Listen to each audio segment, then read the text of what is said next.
Welcome to day 7. By now, you've started building habits and measuring your wins. This journey is about transforming how you work. Reviewing week 1, you've picked 3 repeatable tasks in applications like Word, Excel, or PowerPoint. You're using real content and measuring the impact of Copilot.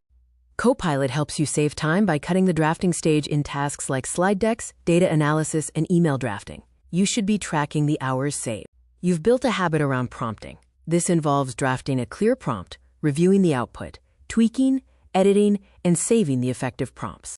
Now that you've mastered office tasks, you are crossing the threshold into building software. The skill of prompting applies here too. We are changing the rules from traditional coding to vibe coding. You write the logic, Copilot writes the lines, and you review the outcomes. You direct the AI, not type the code. When you vibe code, you communicate your intent, and the AI translates that intent into action, generating the necessary code.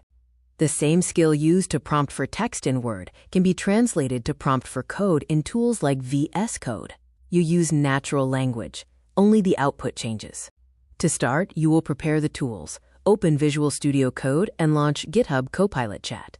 Next, you write the prompt. You specify the task, such as creating a complete Task Manager web application, and define constraints like styling and semantic HTML.